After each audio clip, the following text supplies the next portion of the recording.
Good morning, everybody, and thanks for coming out today.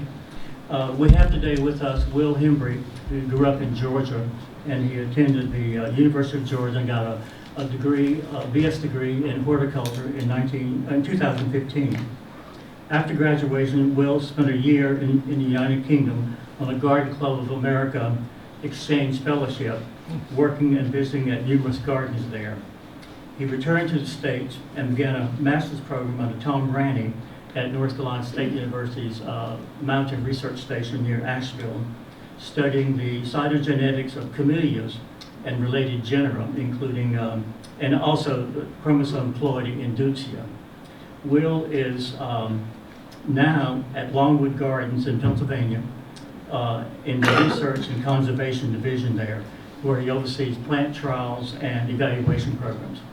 Last year, Will and his father hiked the Appalachian Trail beginning in Georgia in February. He's here today to tell us about the wildflowers that he saw on that hike from Georgia to Maine. Please welcome Will Hembree.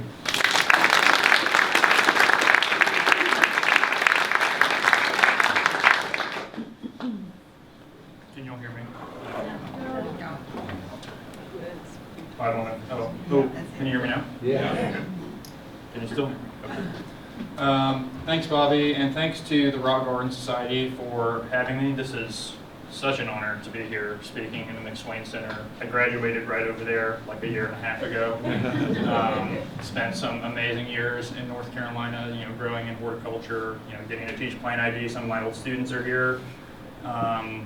Just a really great honor to be here to talk about my hike. So I'm going to really try my best to get through the entire presentation. But it's like I said in the write-up, we're going to try to do like 1.8 miles a second for the next hour. So we might not be able to keep pace, but we'll try.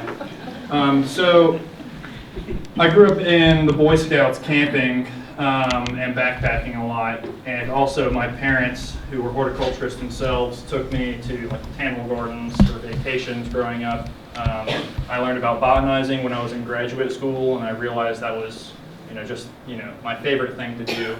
And when I realized that I was going to graduate the same month that my dad was going to retire from his career in horticulture, we decided that, this is a great opportunity. We should try to hike the Appalachian Trail together. I have no money. Dad's at the end of his career. He has a lot of money.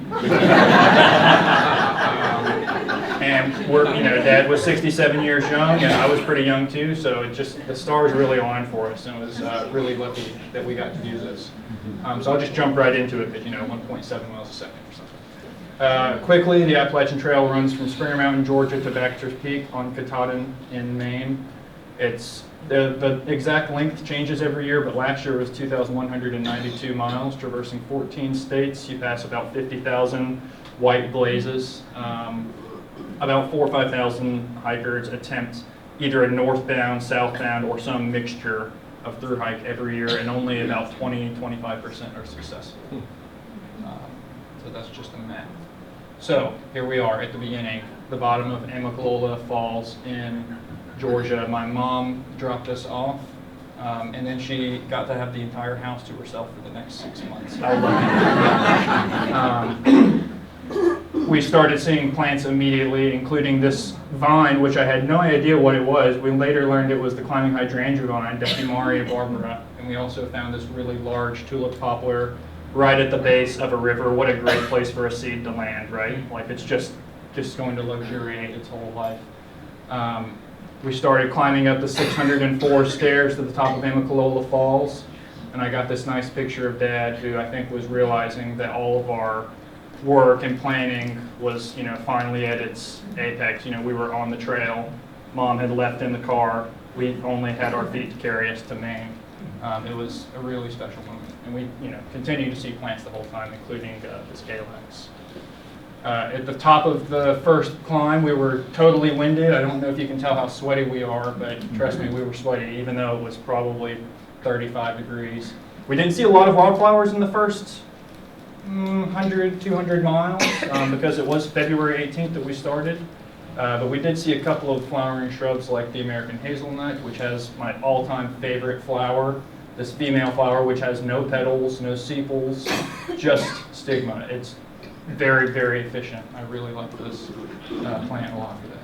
We never found any fruit on any hazelnuts, so it's kind of cool. So in the winter, there's no flowers to appreciate, so we got pretty good at identifying winter interest bark, like this very coppery sourwood, and then also Halesia, which, unless you've been in the mountains, you probably think of Halesia, Carolina silverbell, as this like, small, medium-sized tree, but actually in the mountains they can, have a DBH, the diameter of breast height of like 2 or 3 feet. They can become really massive, and it was something that neither my dad nor myself had really seen much of, being from the Piedmont in Georgia.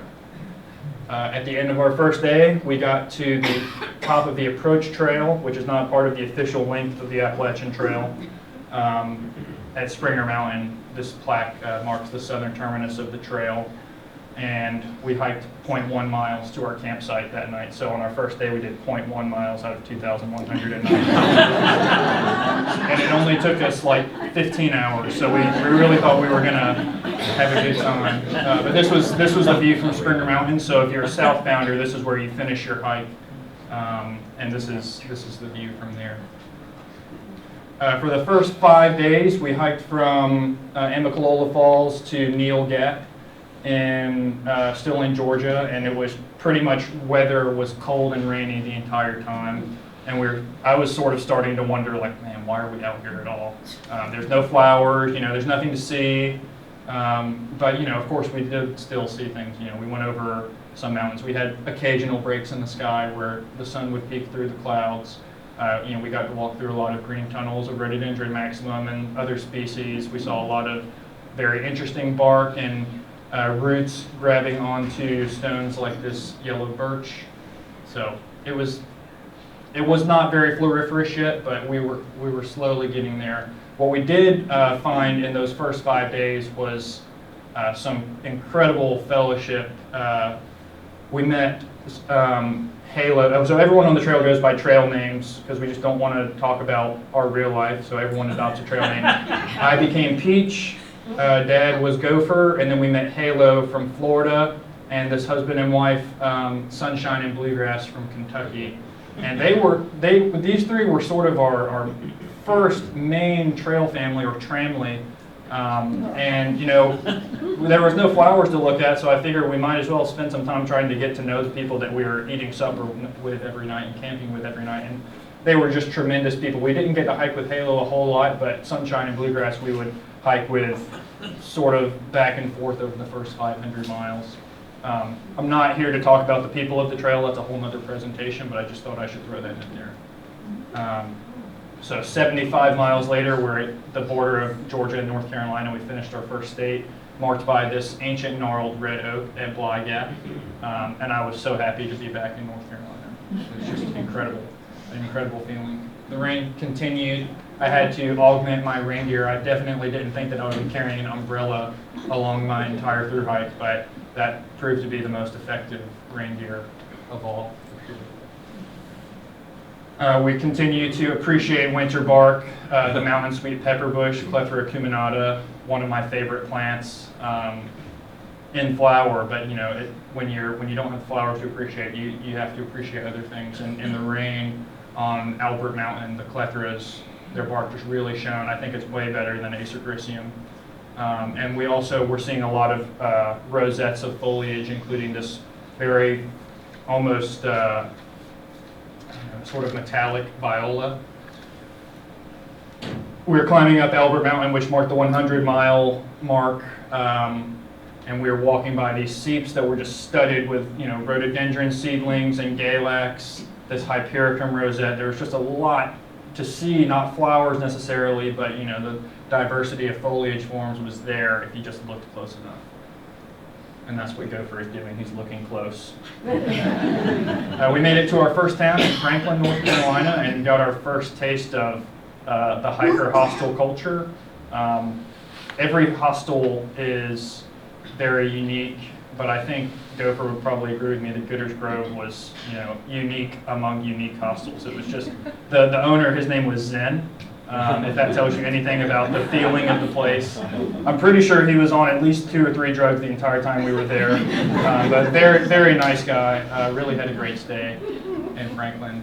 My oldest brother came and joined us for the following week, and of course the first day we hiked in the rain, pouring rain, 4 miles from Franklin, a solid gold shelter, and when we woke up, it was frozen. Frozen solid. It was 12 degrees, I think, that night, one of the coldest nights that we had on the trail. Luckily, we were in a shelter that had tarpaulin around it, so the rain wasn't coming in, but we were already soaked by the time we got there. There's only so much that rain gear and even umbrellas can do.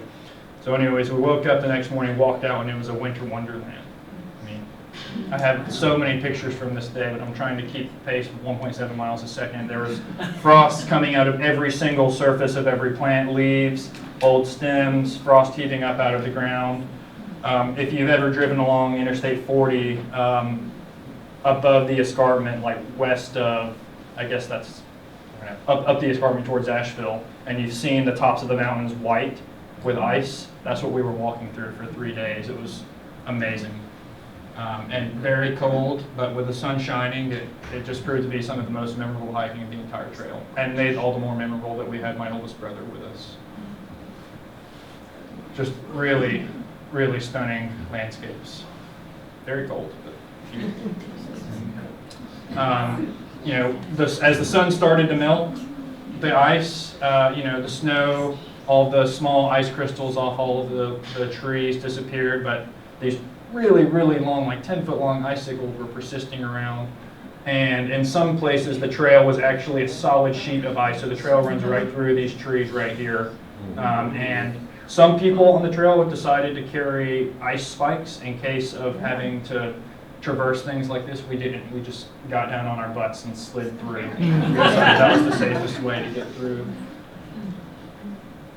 I was elated to see trilliums when we got to Fontana Dam, which is the beginning of the Smoky Mountains at mile 170, give or take.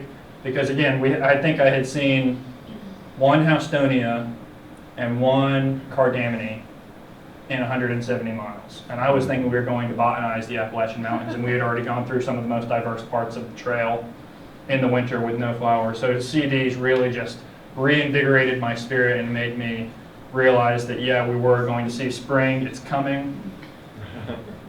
But then we crossed over Lake Fontana, we walked across Fontana Dam, and it was very eerie because we were out in the middle of that dam and we couldn't see down at the bottom of the lake. We couldn't see anything. It was like we were in a different world. We entered the Smoky Mountains and then we climbed back up 3,000 feet. So we were in spring for a second and then we went right back to winter. But luckily, we had some good views when we were up in the Smokies, and we did see Claytonia, spring beauty.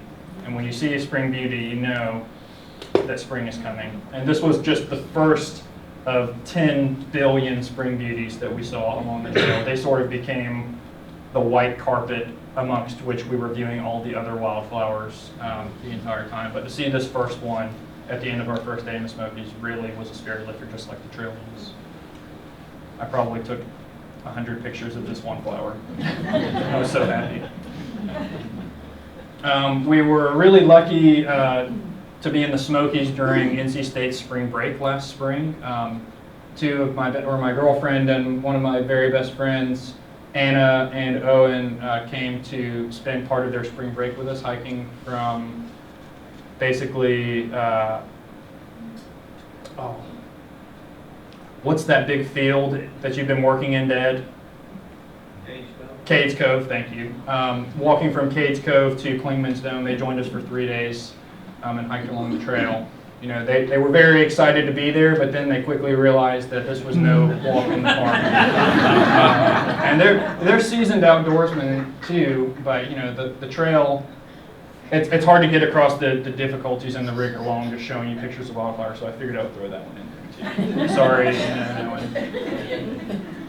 We did eventually get into the high elevations in the Smokies as we were approaching Clingman's Dome, and my dad had talked about how in his childhood vacations they would go up to Clingman's Dome and look across in all directions, and there'd just be vast swaths of conifers.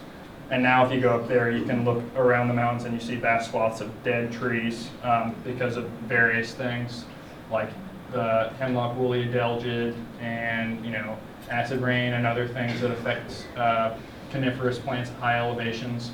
It was really encouraging to see new seedlings coming up along this section of trail, sort of as an indicator that maybe the environment is not really doing any favors to these high elevation coniferous species, but they are persisting. They're recruiting new seedlings, and that was just really encouraging to see. We made it to Clingman's Dome, which is the highest point of the trail, at mile 200, and we told ourselves, me and Gopher, that it was all downhill from here. Of course, that wasn't exactly true, but it helped to think about it that way. Owen, who took the name Bog Walker, just found his sphagnum bog, and we were looking for carnivorous plants as well. I think it was a bit early. They were probably still in the hibernaculum stage, but just to find some sphagnum and lay his face down in the soft moss was pretty blissful. And then also Anna found bliss in the massive yellow birches that we found at high elevation. If you've never hiked around the higher parts of the Smokies, I know Tim was talking about how sometimes you'll go up there looking for plants and then there won't be anything flowering. You have to go down. Even though there might not be flowers in the early spring, there's still a lot of really amazing plant life to see. So we made it to the midpoint of the Smoky Mountains, and we decided to go down and get to Gatlinburg, take a shower. We met up with some of our other trail family. And for some reason that night I got sick. I don't know if it had something to do with those really large beers that we were drinking or some virus that was going through the Smokies, but I woke up the next morning feeling awful. So Gopher and I actually went home and took a week off to recover. But we came back the next week with a vengeance and started off hiking on the day before the first day of spring. We made it to Charlie's Bunyan, which is a rock outcropping that's a bit off the trail, but there's a really good view of Mount LeConte, which is the second highest mountain, I think, in the Smokies. That's it in the background, and this is Kalmia buxifolia in the foreground, the ground cover Kalmia that grows at high elevations, but also can be found in the New Jersey pine barrens, oddly enough. Carboning Charlie's Bunyan, it was just amazing. I would have loved to have seen it in flower, but we didn't get a chance that day. Still incredible to see, though. And then the first day of spring, I was thinking we're going to see a new wildflower. It's the first day of spring, like maybe a very dark pink Claytonia, but no, it just snowed. A lot. It snowed a lot. But that was okay, because that was probably the best dumping of snow that we got, and to be hiking at like 5,000 feet up in the Smokies with the the mountains going down on either side of you was pretty incredible of an experience. And it really made for an interesting shelter life, because sometimes people would choose to camp outside of the shelters to sort of do their own thing, but in the snow everyone just packed in, so it sort of became like a party in all of these shelters. Just another view of the snow as it was starting to melt. And as it was starting to melt, we started to see, and as we started to dip down and lose elevation as we were leaving the Smokies, we started to see wildflowers popping up out of the snow, like this erythronium. We got to the last side trail in the Smokies, Mount Cameroon. There's a fire tower there, and we were just looking down at where we needed to go. And by then, you can tell the snow was gone. We started to see wildflowers in rapid succession now. Trailing arbutus, Viola pubescens. We also saw Viola hastata, the lance-leafed violet, and other yellow flowering species. I believe this may be Viola blanda, a white flowering species. Sanguinarias, bloodroots were starting to pop up out of the wood, or out of the leaf litter as we were walking through Table Mountain pine forest, rocky woodland type area. We saw very large colonies of a plectrum, which is putty root orchid, I think. Of course, not in flower. It was still like end of March, but massive clumps of their winter foliage. That was really awesome to see. Some very red forms of the false anemone and the smooth rock cress, Bocara levigata, and the brassicaceae. I'm showing all these flowers because we were passing like a new species like every 20 feet as we were leaving the Smokies, and it was just, spring was there. It was really exciting. We also saw this interesting Bartramia palmiformis, which is like, I think, the apple moss named after William Bartram. Started to see finally some flowers of trout lilies as we were leaving the Smokies. I think this was actually the only flower that we saw in the Smokies. We didn't see a ton of flowers of erythronium along the trail, lots of foliage though. And we were looking really close, we were looking for as many wildflowers as we could. Has anyone ever seen miterwort or Metella diphylla? You can tell it's very, very small, and unless you're a plantsman, like a member of NARVS or a botanist or something, you would probably never notice it. You just walk right by it. Has anyone cultivated this plant in their garden? In the triangle? Yes. Yeah. I collected seeds of this plant later on down the trail, and I'm hoping that they're germinating in my dad's greenhouse. We'll see. But just a really cute diminutive plant. Carolina vetch, solitary pussy toes. Everything just started to come out all at once. It was really, really exciting. As we left the Smokies, we crossed over the Pigeon River at Davenport Gap. You'll probably driven on this road right here. This is Interstate 40 west of Asheville. We crossed under I-40 and we got to our second hostel, Standing Bear. This was a place that we learned about this phenomenon called the vortex, which is where hikers will get to a very comfortable hostel and just kind of hang around for a while. They sell beer, they sell hamburgers, they got showers, they've got Wi-Fi. We met some people that had been there for 3 or 4 days already by the time we got to this place. We met a guy who had been through hiking the year before, and he got to Standing Bear, and he was still there. This is not even 10% of the way from Springer to Katahdin. So we resisted the urge to stay. I think Gopher probably had a bigger call on that since he was holding the purse strings, and we just carried on. But it was easy to do so because we knew that Max Patch was coming up soon. Continued to see wildflowers as we left the first vortex, including Claytonia more and more frequently, species of ranunculus. We got to Max Patch. I'll never forget Gopher laying down and saying, "Y'all, I love being retired." And that picture just really encapsulates that sentence, I think. Continue to see new foliage emerging from the ground, hydrophyllum, macrophyllum. In the boraginaceae sort of looked like a cat, like a fuzzy animal to me. Squirrel corn, Dicentra canadensis, and Caulophyllum giganteum, the giant blue cohosh. Phlox divericata and Xanthorrhiza simplicissima, the yellow root, and the woodland phlox we saw as we were leaving Hot Springs, which is the town you get to just after Max Patch. Walking along, I think that's the French Broad River actually that goes through Hot Springs. Just incredible diversity around. This is Hot Springs in the background. We were climbing up an escarpment after we crossed the French Broad River and saw Sarvis in flower, Amelanchier arborea, for the first time. I was excited to see that because I knew before too long we would be munching on the fruits of them, although it ended up being about 4 months later. As we were chasing the winter, it seems, as we were going north. It snowed again on us a few more times as we were crisscrossing back and forth between North Carolina and Tennessee. But the snow couldn't really stop the spring from coming. It was already there. As you can see on this green false hellebore, not even closely related to hellebores. Veratrum viridae is more closely related to trilliums, but it really held the snow in just a very aesthetically pleasing way.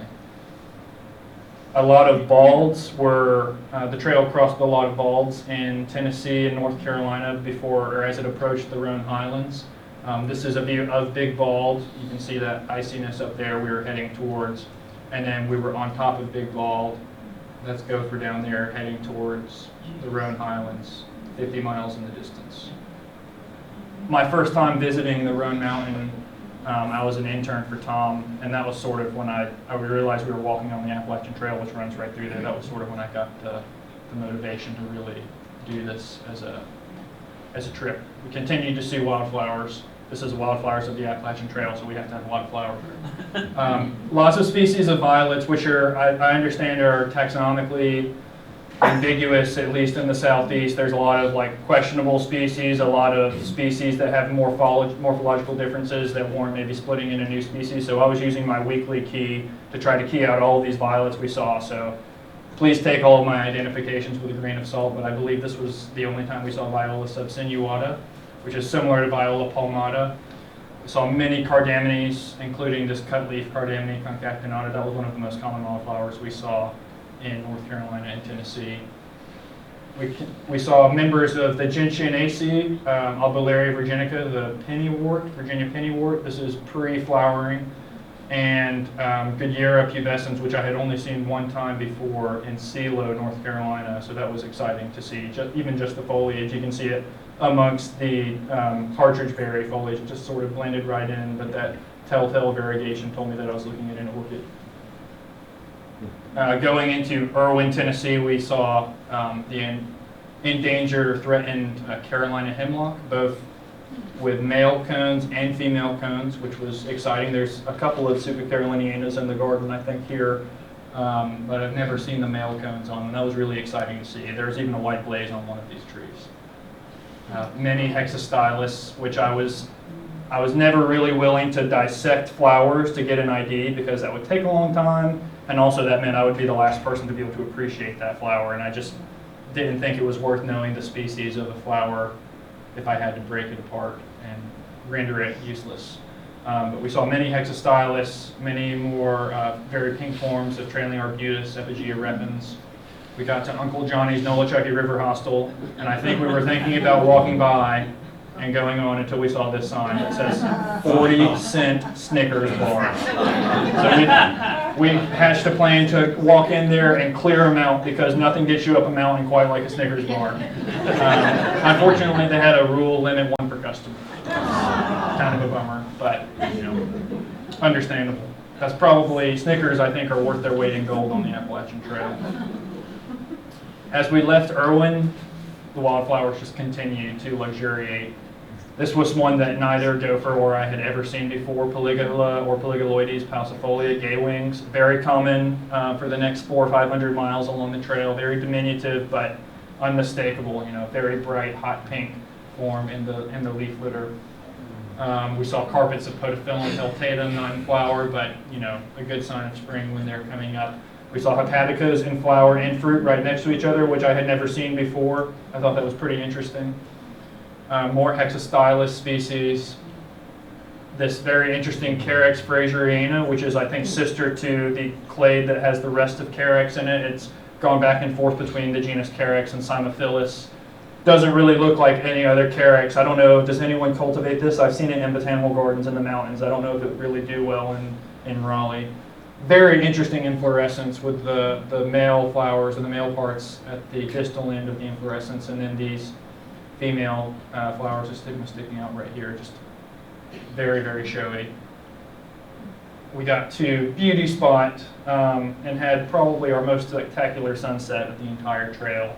Within the span of 20 minutes, the sun went from that to that. It just really looked like the sky was on fire. It was just incredible. One of my most memorable nights on the trail. And we were there with our good friends Sunshine and Bluegrass as well. So to get to share days after not seeing them for a while with our good friends, trail family, was very special. Continuing to the Roan Highlands, we saw Erythronium americanum, carpets, square miles of foliage, carpets, and almost no flowers. So seeing a single flower, you could spot it from 100 yards away. Just try to run to it without smushing too many of the leaves. And then we also saw some interesting mutations of Claytonia virginica, which usually have 5 petals. Occasionally would find 4-petaled varieties. We saw many earth stars, which I don't know the Latin of because I'm not a mycologist, but very interesting. And then we got to the Roan Highlands. When I first went to Roan Mountain, it was June, so all the flame azaleas were flowering, the graze lilies were flowering. We were here in early April, so it was quite a different story. Still very, very beautiful, and we saw some interesting plants like Ulmus viridis at its southern extension of its range. It's usually more commonly found in the Northeast and in Canada. Photos of this place just don't really do it justice. If you've never been to the Roan Highlands, that's probably my favorite part of the trail. And if you can go in June when the Catawba Festival is happening, or later in June when the flame azaleas are flowering, it's just incredible. And there's also some rare species like this Calmia buxifolia that we saw at Charlie's Bunyan earlier grows up there, and also the federally endangered mountain avens, GM radiatum, was just leafing out. So very exciting to see. Leaving Grown Mountain, we hiked through equally scenic trails. We stayed at Over Mountain Shelter, which is a very large barn down here that has since been condemned from what I understand. So I think we were among the last people to stay at that shelter. And then we continued to Hump Mountain. We saw this mountain and we saw little ants climbing up it from over here, and we wondered how long it would take us to climb up. It only took about half an hour, but it was very intimidating getting up to that mountain. The wood betony pedicularis canadensis was coming out in droves, as well as some very, very baby Sanguisorba canadensis, some of the smallest flowers I've seen on that species on this hike. More ranunculaceae and Berberidacea, anemone quinquefolia, and Caulophyllum thylictroides, which I can tell the difference between thylictroides and giganteum, which I showed a photo of earlier because of the yellow flowers, although I don't know if that's the right key. That's how I tell the difference. Probably a lot of you cultivate this plant. This is a classic garden plant, Dicentra exemia. Not quite as classic as Dicentra spectabilis or Lamprocapna spectabilis, but to see it in situ was just really exciting. I'd seen a close species of this in Yosemite once, but never thought that there was one on the East Coast. And we were walking along the Laurel Fork River and just saw it was everywhere in the gorge growing out of the rocks. It was very exciting. Walking with sunshine and bluegrass, the trail went right along the river right here on this rock for about a half mile. And there's not, you can't really see it in this photo, there's many, many violets and bleeding hearts coming out of the rocks. It was exceptional. Violets including the sweet white violet, Viola blanda, and Thaspium trifoliatum, which I've forgotten the common name of. I also, at this point, had acquired a macro lens, so that Metellodiphylla, the mitrewort that I showed earlier that I asked if anyone had cultivated, I got to get a better photo of it up close. Very intricate flowers in the Sexaphrygaceae, and then also Caulophyllum giganteum, very exquisite in the Berberidacea with purple foliage. It was just really exciting to play around with like a super zoom lens. And saw all of these flowers from Metella through to the phlox were found within about 10 square feet of each other. Asarum reflexum, Tiarella cordifolia, not rare plants, but exciting when you see them. This trillium right here, I think I sent coordinates of it to Tony Avon. I don't know if he has any interest in trilliums. Do they grow trilliums at Plant Delights? Maybe he would have an interest in growing that one because it has this really nice red streaking on the sepals, but then there are also white forms of Trillium erectum in the same area. And saw Phlox stolonifera, which when I was able to get this photo to see the stigma with individual pollen grains on it, that was awesome. I was over the moon. So we continued on, and while we've been seeing a lot of spring ephemeral wildflowers, now the shrubs were coming into bloom, like this Eubotris recurvus, the mountain sweet feather bush. Oops. A member of the Ericaceae. We saw a third species of Dicentra. We'd seen canadensis and exemia, and now we saw the true Dutchman's breeches, Dicentra cucularia. The trees, the red buds were coming into flower as we walked around Watauga Lake. The dwarf larkspurs were coming into flower. Crested irises and the Phacelia bipentatophyta were coming into flower. We saw both pink and white forms of Capnoides sempervirens, the rock harlequin, as we walked around Lake Watauga in Tennessee. And as we climbed into the mountains off of the lake, we saw a large patch of variegated violets, which I had never seen before. And man, they were just really, really, really spectacular, especially with the ants crawling up in there getting their ecosystem services out of these flowers. It's just incredible. So that was Lake Watauga from our shelter, Van de Winter, as we were about to leave Tennessee. We got to the border and we realized that we had finished 3 states, and all 3 states put together were less than the length of the next state that we were going to go through. So we thought that we had gone a long way, but we really had only gone about 1/5 of the entire distance. Virginia has about 600 miles of trail in there. But when you get to Virginia, it's a really big milestone. Wild oats, I don't know where that common name comes from. This doesn't look like anything like oats to me. But Uvularia sessilifolia and then the flowering Virginia pennywort became more abundant as we came into Virginia. Probably saw this plant for the entire length of Virginia while we were there. And as we were going down the mountain into Damascus, We'd seen a lot of flowers, but hardly any leaves had come out. It was just winter and winter and winter. So as we came into the friendliest town on the trail, the Cornus alternifolia, the pagoda leaf dogwood, hickories, buffalo nuts, maples, Virginia creepers, all the woody plants were starting to leaf out, and I knew that summer was coming soon, and that was very exciting.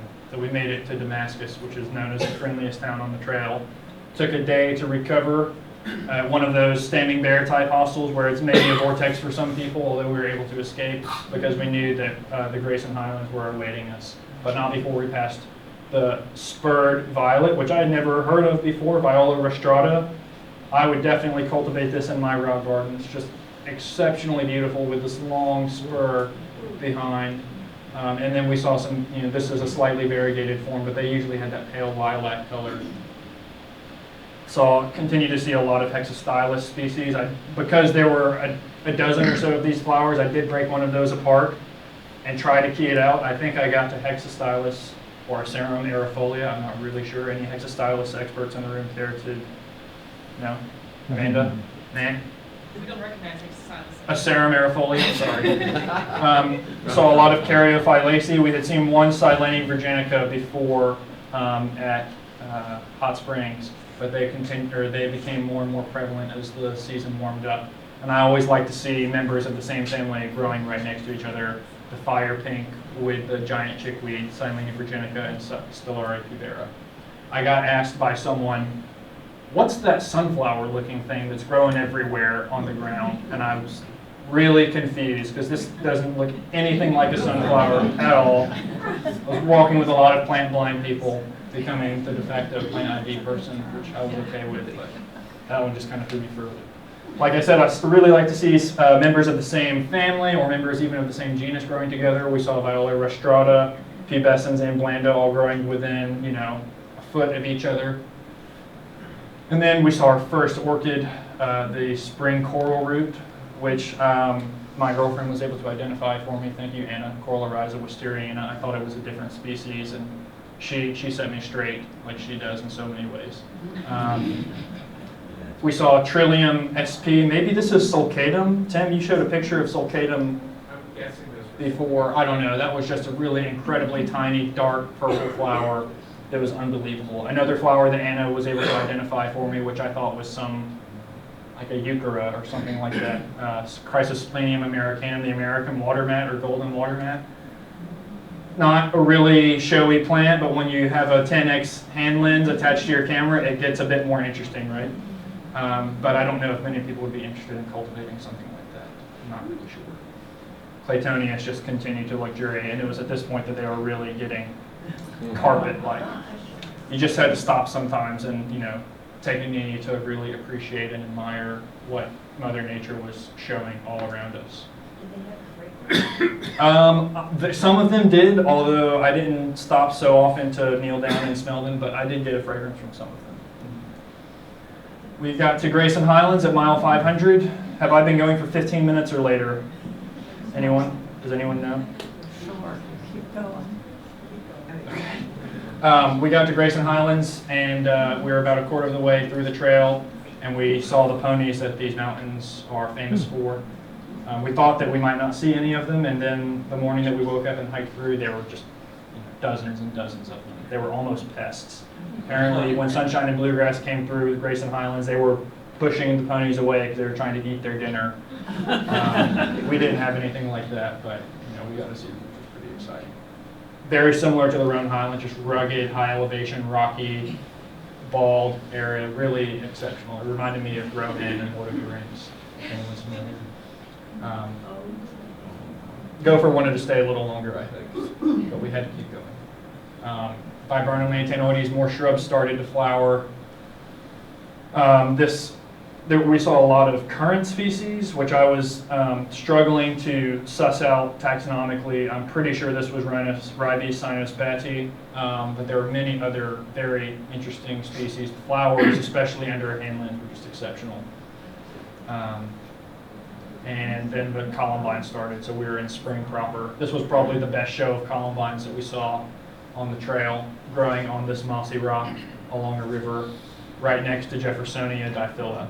So seeing this plant in the wild, this is a coveted plant amongst gardeners, and to just see it growing in the woods when you're not, we're just walking around every day, not really thinking about anything but, putting one step in front of the other. And if we see a cool plant, that's nice. But, I always assumed that Jeffersonia was just a plant that you would never see in the wild. It's too rare. And here it was. There was just a huge colony of it. We saw this one more time. But just to see a plant like that has so much special meaning to a lot of gardeners in the wild is very, very special. And we caught it just past flowering. We were probably one rain shower late from getting it in full bloom. But I'll take this. There were petals on the foliage down here as well. The Lictrum dioicum, male and female flowers growing right next to the Jeffersonia. Also some hepatica leaves in the background. There was a lot. We had dropped elevation after we came out of the Grayson Highlands, and we wouldn't return to above 5,000 feet again until we got into New Hampshire. But we started to walk through beautiful farmland and pastures and fields. It was just beautiful. Virginia, I was thinking would only be long. I didn't really think it would be this beautiful as well, but it became one of my favorite states. We passed the quarterway point, and then the sassafrasses started blooming. We had been seeing sassafrasses. That was one of the very first trees that we identified after we got to the top of Amicalola Falls in bud only. And I don't think I had ever seen sassafras flowering before I got to the trail, but it was that with the lindera as well. All of the yellow puffballs in the woods was very charming and cheerful. Burke's Garden in Virginia is known as God's Thumbprint because in this area there's a flat pasture with a ring of mountains around it. The trail goes along the southeastern end, but if you look on a map, it just looks like God just stuck his thumb down on the world, and people decided they would live there and call it God's Thumbprint. It's pretty cool.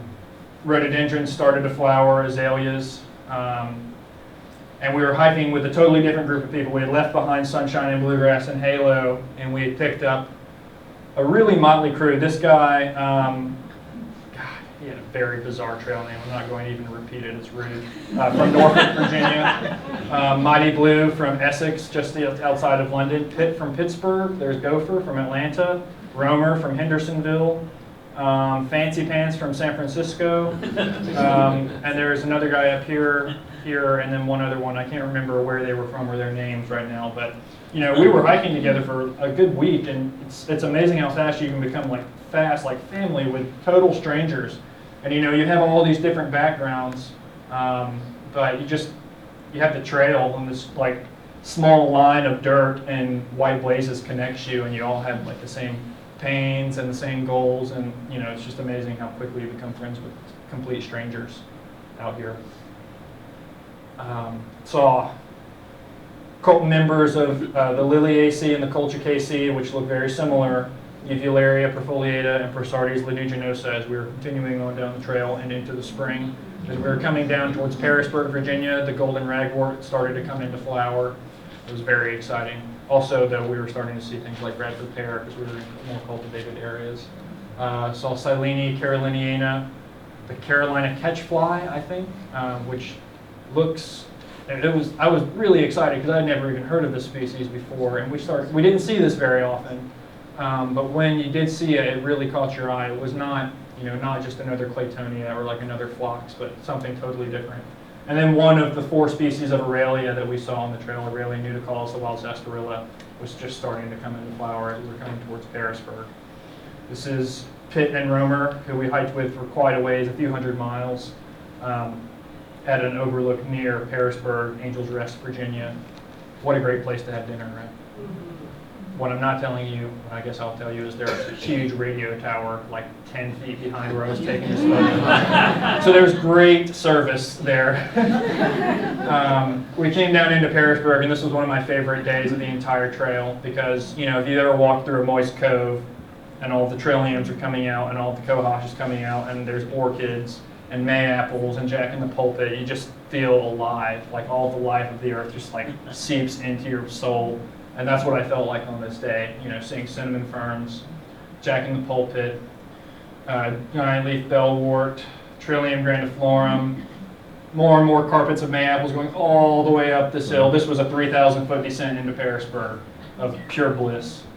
And then to get to the end and you discover a flower that you've not only never seen, you've also never heard of it, and you have no idea how to even go about starting to identify it. Collinsia verna, which is called the blue-eyed Mary, I think is the common name. I don't think it grows in North Carolina, so we're at its southeastern range, limit of its range, and we saw mostly these blue forms, but there is an occasional pink flowering form. I only was able to identify this because I had just a couple of days before seen someone in a plant group post about it on Facebook. I'm like, man, thank you for the internet and social media and like plant groups, because otherwise that would probably still be a mystery and I wouldn't be talking about it today. Saw white forms of foxdive ericata on the way down, sort of reminded me of mini pearl in miniature. And then we got to Pearisburg, but instead of staying in Pearisburg, we went to the next town over, the town of Narrows, Virginia, right? We stayed at a 50-year-old hotel that was being renovated right up the river from the new river, or right up the road from the new river. And we got there on bluegrass night. All of these folks came out from the mountains and played bluegrass for us. They fed us a meal. They had harvested morels. We had like morel mushroom soup. Total strangers taking in these really stinky hikers, charging us like nothing to stay in this massive hotel, and then providing us entertainment and a meal. It's just really incredible. It's sort of indicative of how nice people were to hikers all along the trail. The proprietor, I don't remember his name, but he had many awards for his mustache. And he just displayed all of these awards in a trophy cabinet right next to the front desk. It was quite interesting. And he made us breakfast the next morning, and he was smoking a cigarette while in the kitchen, like cooking us up sausage and eggs and biscuits. Pretty incredible. A lady actually that was at the bluegrass night offered to cut Gopher's beard, which he begrudgingly allowed her to do, I think, after her insistence. And then she invited us to her house and made us chicken and dumplings and fed us dinner. 3-4 total strangers that smell really bad and are, all of us are gruff except Gopher, who just gotten his hair cut. And she just brought us to her house, and she lives on $900 a month from the government welfare, and doesn't have a lot to live on, and she brings strangers into her house to cook them a home-cooked meal. I remember my dad saying when she was making the dumplings, he was like, that's exactly how my mother made dumplings. And it was just really, really, really special. So there's just incredible people in the trail community. So we left Pearisburg, got back on the trail. We were headed for Daleville through the Dragon's Tooth, Maccabee Knob, Tinker Cliffs area. Saw a yellow flowering buckeye and moosewood, Acer pennsylvanicum in flower, black matted grass, Melica mutica, iris verna. We came across a member of the ATC who was painting blazes on trees, and she allowed us to help out. That was a pretty interesting opportunity to be able to blaze a tree after we'd just been following them blindly for miles and miles. We had great views along this stretch of Virginia. We were following ridge lines, like here at Wind Rock, being able to look over and see for miles and miles. The azaleas were continuing to come out and luxuriate all around. We saw lots of species of Phacelia, like Bapinatophyta. We also saw Pershii and Dubia. This was carpeting these sloped rocks that we were walking along with Capnoides, sempervirens, and a lot of Betulas, Aquilegia, Silenes, other things. We saw a lot of ericaceous things, Polycodium staminaeum, which used to be Vaccinium staminaeum, deerberry, a lot of vacciniums I just refused to try to key out because there's too many of them, and I just didn't have the time with the patients, but they were an incredible amount. We are still with Pitt and Romer as we continued into Daleville, but we had also picked up Gooden from Germany, further from Asheville, and Cherry from Denmark. This was sort of the biggest transley that we were hiking with along the whole trail. Past Nyssa in flower, which I never really think of trees like Nyssa flowering, but they do have pretty interesting flowers. Not quite as showy as its cousin Davidia. It's got something going for it, I think. The ant thought so. We saw flowering Dutchman's pipe, Violopodata, bicolored forms, which I'm sure some of you'll grow in your own rock gardens. It was incredible to see that in the wild, and we saw that pretty frequently through the dry rocky woodlands of central Virginia. Pieris floribunda, another ericaceous shrub, was right next to the Audie Murphy Memorial. If any of y'all have ever heard of Audie Murphy, the World War II veteran and Hollywood star, crashed his plane into a mountain just up the hill from here. The trail goes right by the memorial. We saw the native lily of the valley, Convallaria pseudomajalis, very frequently along this stretch of the trail. And then we finally got to Cypripediums, which was, I was waiting a long time to see Cypripediums. I didn't see a Cypripedium until we were 650 miles into the trail. 2 months in the woods without seeing a lady slipper was too long for me, I thought. And then, you know, you see one and then you see 50 at a time. Yes? So what month are you in now? This is the middle of April, like mid-April. Sorry, I meant to put like dates of where I was at the time, but didn't, sorry. So this is Gooden on the top of Dragon's Tooth, one of the 3 points of the Triple Crown, which includes Dragon's Tooth, McAfee's Knob, and Tinker Cliffs. Something like a 30-mile loop that some crazy Virginia Tech students try to do in a day. I thought this was a nice picture because this guy just came from Germany to the country he'd never been to hike a trail he'd never been on, to take in sights that he never thought he would be seeing, and he was, I think, at peace here. As we descended, we started to see Catawba rhododendrons coming out, this very unusual flowering bush in the Santa Lacy, which is the mistletoe family, Bucklea disticophila, called pirate bush because it's parasitic. Interesting ferns, Pilea and Myriopteris, I don't know the common names of these, were growing in this area. This was probably the most diverse area of the trail botanically that I encountered. It was probably because it was at the height of spring, early summer, and also just in a very diverse part of the country. We saw a lot of flowering sedum. I'd never really thought of what beach flowers looks like, but of course every plant that's not a conifer or a lycopod or a fern does make flowers, and that's what beach flowers look like apparently. So we saw many barberries, lots of invasive barberries, only a few native barberries, including this Berberis canadensis. Very vigorous Polygonatum biflorum, which was as tall as I was. You can see a lot of very vigorous Polygonatums just like this at Plant Delights, but it's just really exceptional to see them in situ. And then this is Gooden and Cherry again from Germany and Denmark, taking in views of a country that they had never been to. It's just an incredible place. Probably the most photographed place on the trail.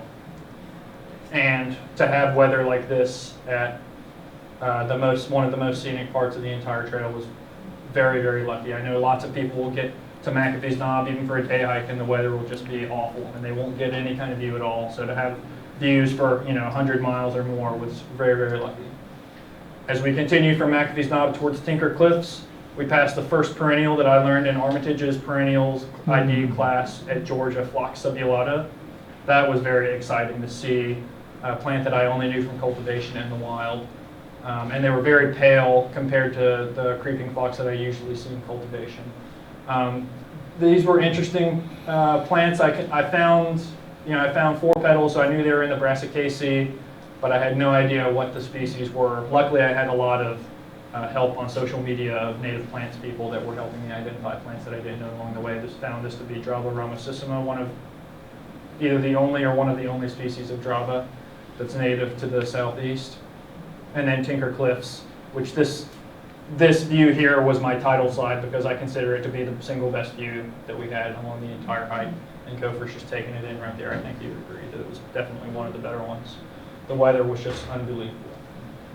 And then the next day we came across groves of Grancy graybeards in full flower, or white fringe trees, Cainanthus virginicus, just huge.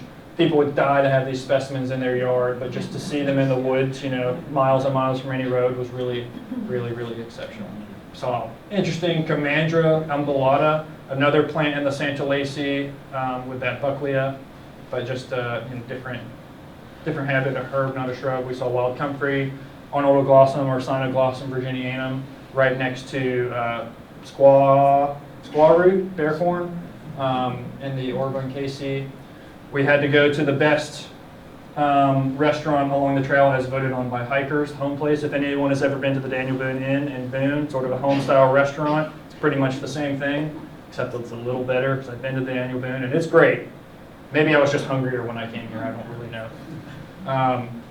So we got to Daleville and left, and we were on our last 50 miles before we took our first break of the trail.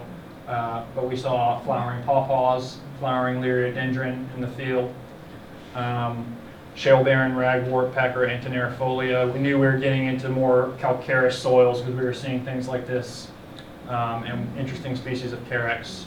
This was an interesting plant because, you know, who of anyone that loves plants would walk within 5 feet of this and not notice it?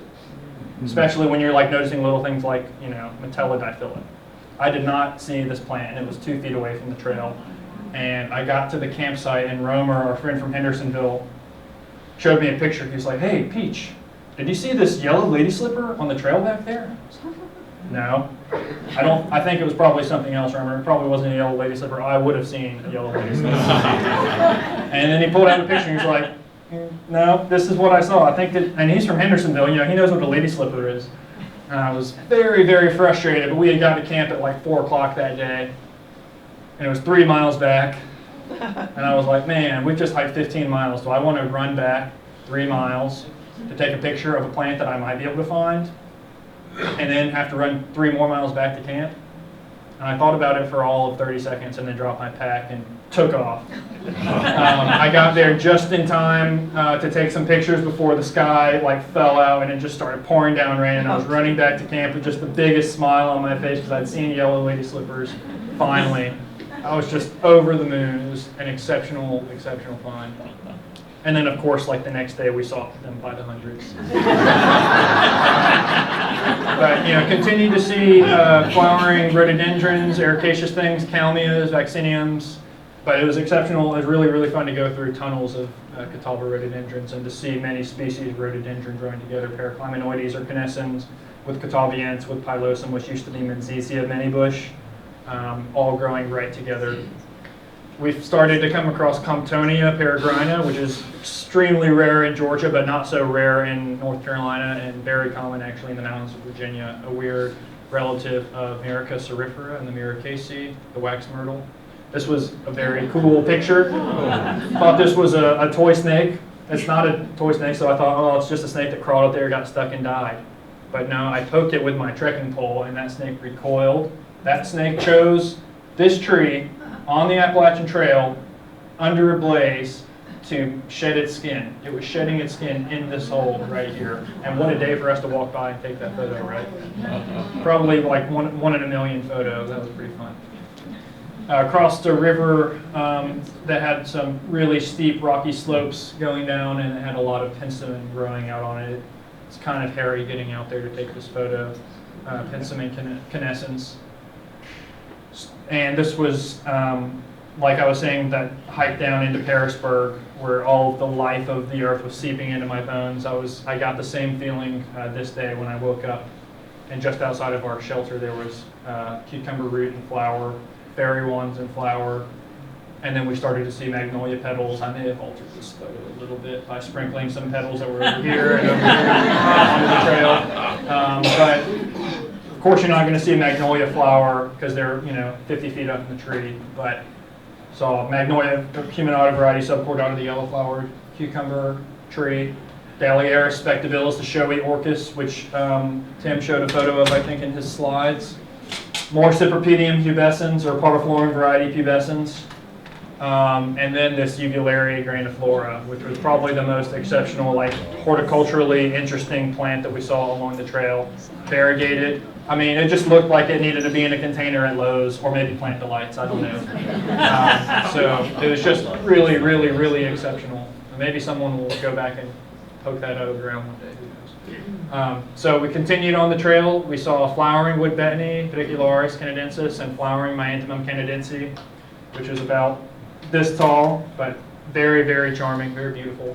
Trillium grandiflorum by the millions. This was just off Thunder Ridge. If you take the Blue Ridge Parkway in Virginia, you go to Thunder Ridge. This is about a 2-minute walk from where you can park your car. So if you go there the first week of May, you'll probably find my mom and dad there appreciating the wildflowers. Polygonatums in flower, Myanthemum racemosum in flower. I think I'm going way too slow to get to the end. I actually know I am. We saw this weird violet relative Cubellium concolor, the green violet. Have you all ever heard of this plant? I definitely hadn't. It's a weird one. I guess that's sort of violet shaped, but this is like an herbaceous thing that's this tall. I don't know of any violets that are this tall and that flower like axillary like that. But pretty interesting. Saw Robinia hispida, the pink bristly lotus, and Asclepias quadrifolia as we came down to the James River and got to the end of our first third of the trail. We got off the trail and came to Raleigh to see some of my friends graduate, and I had some kind of job interview at Longwood at this time that I had to take care of. But we came back to the trail in Pennsylvania, and I'll explain that at lunch if you come, because I don't really have time to talk about that right now. So we got back on the trail 400 miles after we got off, about 3 weeks later, and it was sort of summertime. The field was totally different, Poison ivy was flowering, invasive persicarias were flowering, Viburnum maceriifolium was flowering. There were no more rhododendron catabians, and no more azaleas, and no more orchids. It was kind of a bummer. But there are interesting things like blue-eyed grass and fly poison, amianthium, yellow-eyed grass, hypoxis, and partridge berry in flower with this unusual 5-petaled flower. Lots of carex, which please take all of my carex identities with a grain of salt. I'm not John Hoffman. I don't really know my carex that well, but I had some people that were helping me out when I was sending them photos. Saw this interesting plant that doesn't really grow in North Carolina, Kalmia angustifolia, also known as sheepkill. Maybe it grows up in the mountains, sheepkill or sheep laurel.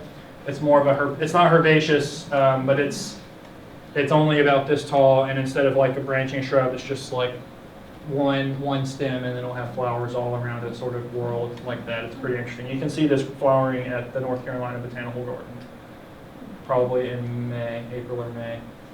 Pennsylvania is really known for its rocky trails, and this was a famously rocky part of the trail. You can see a blaze right there and one there. Can you imagine just like walking with 50 pounds on your back through that for 200 miles? That's sort of what Pennsylvania was like. But there were cool flowers like these minuardias, but man, really all you could focus on was not twisting your ankle. We did see really interesting flora up here. There was like a nickel mine or like a cobalt mine up here that had been closed down, so they told us not to drink the water because it was toxic on this mountain. But there was all this sea thrift, which is not native. It's only invasive in one county on the eastern side of the United States, and it's in this county in Pennsylvania. And it looked, you see this and you think that's got to be a native plant. It's like naturalized. You see how common it is, Armeria maritima, commonly cultivated in horticulture, but just not native, but it's still really beautiful. Some interesting Apocynaceae, Medalea obliqua, perhaps. Kalmia latifolias. We walked through Kalmias for probably 6 weeks. Started to see fruits of plants that we had just seen in flower earlier, including this Caphnoides sempervirens and other species of Bocara that we had seen. We saw Labigata, the smooth rock cress, and we were seeing Bocara canadensis, the Canadian rock cress. And then we got into Delaware Water Gap at the end of Pennsylvania, and we had a view of Mount Tamanay on the other side of the Delaware River. We stayed at a church hostel, a church that had a basement outfitted to hold through hikers, and we got there, like we got to the Bluegrass Day, just by chance we got to the potluck feed the hikers one day of the week at the Church of the Mountain Hiker in Delaware Water Gap. So all these strangers just brought a bunch of food, and we just pigged out and had fellowship with our fellow hikers as well as the local members of the church. It was just really, really fun, really friendly. Going into New Jersey, we've passed by a lot of glacial ponds, including this sunfish pond. Along the edges of all of these ponds were a lot of ericaceous shrubs, mostly Kalmia latifolia and angustifolia, but also this Eubotris racemosus, related to the Eubotris recurvus that we saw earlier. Different brassicaceous things like these two species of Aretus. This is just another glacial pond with Kalmia just erupting all along the edges of the pond. It was exceptional. Occasionally had to stop and rest our feet in the cool water because it was June by this point. It was summer, it was hot. And we weren't up in the mountains. We were probably at 1,000 feet elevation. Saw these two members of the same family. They used to be the member of the same genus, Lysomachia, but now Trientalis was put into Lysomachia and then back into Trientalis by the know-it-all taxonomists. But this was a plant that I was really looking forward to seeing because it doesn't really grow down here. It's more of a boreal plant. Of course, Lysomachia quadrifolia is not very uncommon down here, but Trientalis, I don't think it grows, maybe in the very highest points in North Carolina. Two species of Gallium. Typically think of Gallium as just an ugly weed. that doesn't look like a weed to me. That flower was just unbelievable. It reminded me of a veratrum or a trillium vasei or something, and then this closely related species, Gallium lanceolatum. Tiny, they look really better. They look a lot better under a 10x hand lens. Continued to see veratrum viridae, or we saw veratrum viridae after having about a 600-mile gap of not seeing it. We had seen it a lot in the high elevations of the south, and then it has a disjunction where it's lower elevation, too hot for it to grow, but once you get far north enough, it starts to grow again and it becomes common. And then also in the swamps of New Jersey, we're seeing ranunculaceae plants like Caltha palestris, which has a very interesting fruit. Just lots of ferns. It sort of was like a dinosaur land. Went by some wildlife refuges where we saw Apocynaceae, Asclepias syriaca, the common milkweed, and then Indian hemp, dogbane, Opossum cannabinum. We went through, this was probably the most famous boardwalk along the trail, the Pochuck Creek Boardwalk in New Jersey. It's about a mile long, and it goes through sort of a bog area. A lot of interesting flowers there, a lot of ranunculus and veronicas, salix, typha, a lot of grasses as well. Pretty interesting. At the very end of that, though, we saw this green dragon, Erisama draconitum, which I've seen on the Eno River in Durham, as well as this Canada moonseed, Menispermum canadense, which is not a very common plant in the wild. Kind of a primitive angiosperm, pretty interesting foliage, though. We got to New York, at the highest point of New York after leaving New Jersey. Over in the distance you could see Manhattan, but we were happy to stay a good distance away from it because we were continuing to see interesting wildflowers like Tephrosia virginiana, the goat's rue, our third species of Aurelia, Aurelia hispida, that's growing only in the rocky rocky summits of these low mountains in southeastern New York. We started to pass ponds with a lot of beavers in them, and we would see Peltandra virginica, which this grows at Lake Johnston in Raleigh, and also Iris versicolor, the northern blue flag iris.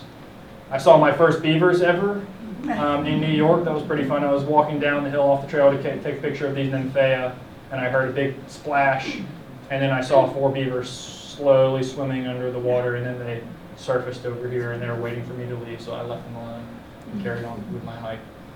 Harriman State Park in New York was a very interesting place. We saw Adianthum capillus veneris, not a rare species, but I had just never seen it before, and the woolly Spirea, Spirea tomentosa. But I got to take probably my favorite picture of the entire hike with the sea of New York thorn, Thalictris novoborsensis. I've since been informed that this is probably due to extreme deer pressure, and they probably eat all of the woody sublayer that would be here that would keep this from being a monoculture, but I got a nice photo, so I have to thank the deer, I guess, for it, at least in this case. And I got to thank one of the deer as well at Harriman. We got within like 10 feet of that deer, and we didn't even realize it. We were collecting seeds off of Spirea tomentosa, and he was just waiting for us to leave, still with his felt on his antlers. In New York, we saw some really tremendously huge trees, including this really large sugar maple and this even bigger Quercus alba white oak. But then we quickly got to the largest tree on the trail, the Dover oak, which is right on a road. There's literally asphalt like right here. It's kind of strange. It was not a great place to eat lunch, but we had to, stay and admire the biggest white oak, or the biggest tree on the trail. More rosaceous herbs were starting to appear as we got further north, including prairie smoke, Geum triflorum, and I don't remember the common name of this bramble, maybe thimbleberry. I'm not sure. We're continuing to walk through these swamps with boardwalks. Some of these would be half a mile long, and you'd just be amongst these really tall reeds, but occasionally there'd be, places for rest. I thought these were interesting. Benches. We crossed over a railroad that would take you into New York City. It was only 30 miles away from the city. We happily just crossed over and kept on going because we were here to hike. But for people that come from other countries, that's a really good chance for them to go into the city. There were lots of really interesting ferns growing around, Adiantum, osmundastrums and dryopteris and things like that. It was just summer. Like soon the flowers were starting to diminish, and it was mainly foliage that we were looking at. And except for the summer flowers that started to come up, like the Anemone virginiana, the thimbleweed, and Orbunk uniflora, the broomrape, a parasitic herbaceous plant. And these were taken in Connecticut, and I think it was the end of June by this point. So this doesn't really look like something that belongs in a presentation about a through hike of the Appalachian Trail. But the trail goes right by Kent, Connecticut, which is home to a prep school for boys, I think. And it was close to Father's Day and also my birthday, and we hadn't taken a 0 day since we got back on the trail. So we looked in our guidebook and found that there was a $200 a night bed and breakfast in Kent. And Dad was like, well, you know, we can call it a Father's Day / birthday combination and also take a shower there. So we ended up staying 2 nights because it was so nice. But, you know, sometimes you have to rest your feet for a second or two. I'm definitely at the 1 hour mark though, so someone told me that I need to stop at an hour. I'll keep going. If you leave, they're not going to upset me. We started to see Indian pipes, which is a summer flowering parasitic plant down here, and up there was just prolific. They're everywhere. Also the red-fruited Actea along the Housatonic River in Connecticut. There was about 60 miles of trail in Connecticut. It was interesting to see fruits of plants that we had seen in flower, you know, 1,000 miles earlier, like this miderwort. We collected these seeds, and hopefully they're germinating at home. And then also it was interesting to see flowers of plants that we had only seen foliage of earlier, like this pyrola, which is very rare in North Carolina. I've seen it in Ashe County only, but more and more common as you go further north. It's closely related to Pipsissewa, Camophila, if you know that plant. Past some waterfalls in Connecticut, we went into another town where we saw Morpha fruticosa. Took another 0 day. This was actually on my birthday, in a town that has the oldest public library in the country.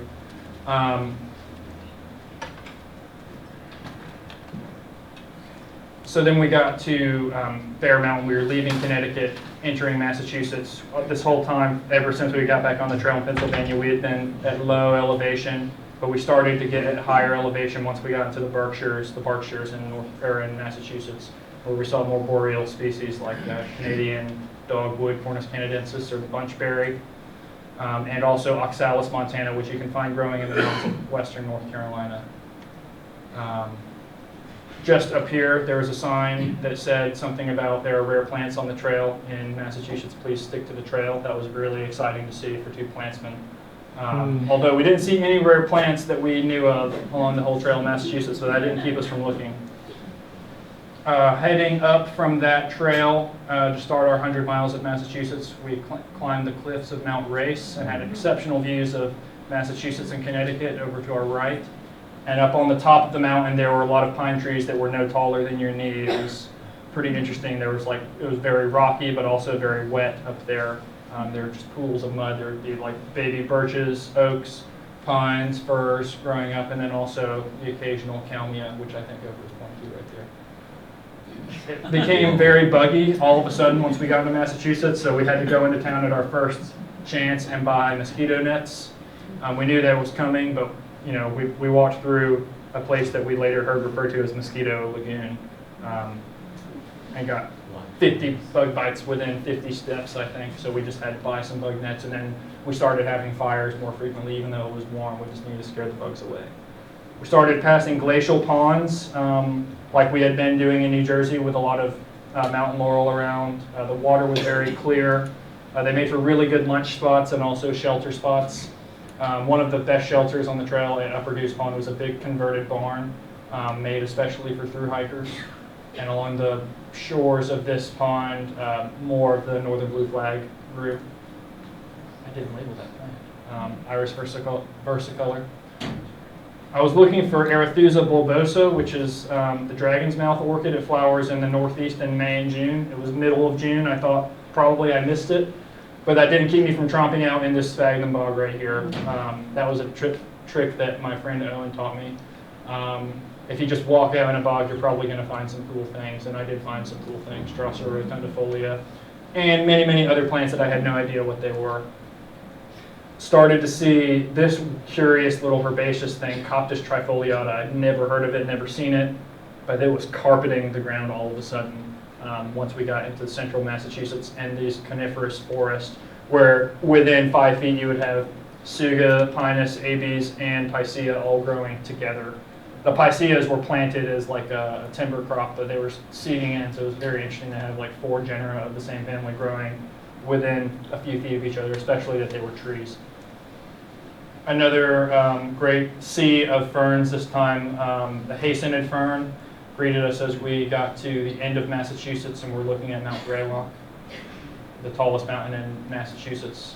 I bought some sandals in Kent, that place that we stayed at the expensive bed and breakfast, so I could start wading out into the ponds that we were starting to pass more frequently, so I could get photos of plants like this Nuphar variegata, which has a bit of red at the base of the tepals. But also at the borders of all of these ponds, it was a lot easier to take good photos if you were in the water itself. So I was taking photos of the fruits of Chamaedaphne colliculata, which is a circumboreal ericaceous shrub, and also Viburnum dentatum, the arrowwood, which grows in North Carolina as well. This was our last view from before we got to Mount Greylock, which is the highest point in Massachusetts from the cobbles. And we climbed up Mount Greylock, passed by Greylock Pond, which was built by the CCC as a water source back in the 30s, and then we climbed up to the top of Greylock. The tower was at the top of the mountain, and we were looking north into Vermont and New Hampshire. This was the first time since Virginia that we had been above 3,000 feet. And this is just a view of Vermont over here with another stranger that became a very good friend within just a couple of minutes, who shared that campsite with us that night. Once we got to the bottom of this hill, we saw some bicycles that said, "Through hikers, please take us into town and spend money in our town." And it was Saturday, so we thought we could probably find a farmer's market because Dad's a farmer, and you know, farmer's markets are always a good chance to have vegetables when we're used to eating like ramen noodles and like Spam and rice. So we did take these bikes into town. It was a good way to like use your legs without having weight on your back. It was a really nice side trip that we weren't expecting. And then we got up the hill after North Adams and got to the beginning of the Long Trail. If any of you are not familiar with the Long Trails, it's the original, oldest long-distance hiking trail in the country. It goes from the southern border of Vermont up to the northern border of Vermont and Canada. It's about 240 miles long, and it was the inspiration for the Appalachian Trail. For the southern half of the Long Trail, the Appalachian Trail also shares that trail. So once we got to Vermont, we started seeing a lot of other hikers. Where we were used to seeing through hikers, now we were all of a sudden hiking with long trail hikers or end-to-enders as well. So that was an interesting dynamic because by that time, all the through hikers were very comfortable with all of their gear, and you know they were not really feeling the same pains, not as deeply anyways. But all of a sudden, it was like we were back at Springer Mountain, and everyone was like brand new again, at least half of us. So we were sort of like listening to them talk about, oh yeah, I bought this gear because I thought it would do this, or man, my feet really hurt today. How about yours? And it was kind of interesting. But this was July. Yeah, this was July. July 1st. So in Vermont, we started to pass. They were still glacial ponds, I think, but they were, for some reason, they were calling them beaver ponds. I think it's because they smelled really bad. I don't really know if they had a lot of water flowing through them. Probably not, because the beavers dammed them up. But they would have little boardwalks right along the edge of them. And when I saw this plant, I was sure that I had discovered a new family of plants because I had never seen anything like this at all. Of course, I hadn't discovered a new family of plants, but I thought that I was going to be a very important botanist for the next few days. Sparganium americanum is closely related to cattails, typha. It's in the Typhaceae. Just a very bizarre female inflorescence and then male inflorescence on the same stalk. And then also the tall Thalictrum, queen of the meadow, king of the meadow, Thalictrum pubescens was eminent all along these beaver ponds. And then we also saw Myrica gale, which has been extirpated, I think, from North Carolina. It was in one bog in the mountains that was drained 50 years ago. But another relative of Myrica or Morella cerifera, grown pretty commonly in these bogs. We started to hike with another group of folks that we were with basically throughout the state of Vermont. I don't remember any of their names except for X because she went to Georgia Tech. So we were having a pretty good back and forth because me and Dad went to Georgia, so we had to be like not too friendly with her, but friendly enough. Although she wasn't from Georgia, so we couldn't really have too much of an argument. Started to see more interesting northern woody plants like Acer spicatum, which grows at high elevation in North Carolina, and also Taxus canadensis, which grows at high elevation in North Carolina, but they're very rare. The Clinton lily, Clintonia borealis, again grows at high elevation in North Carolina, but we started to see it prevalently along the mountaintops in Vermont, where the sun would just shine through and give a sort of a ethereal effect. Carnivorous plants they were never common, but more common in Vermont. We saw Sarracenia purpurea, subspecies purpurea, the northern purple pitcher plant, and also Drosera rotundifolia like we had seen in Massachusetts. Got to play around with the macro lens there. That was pretty fun.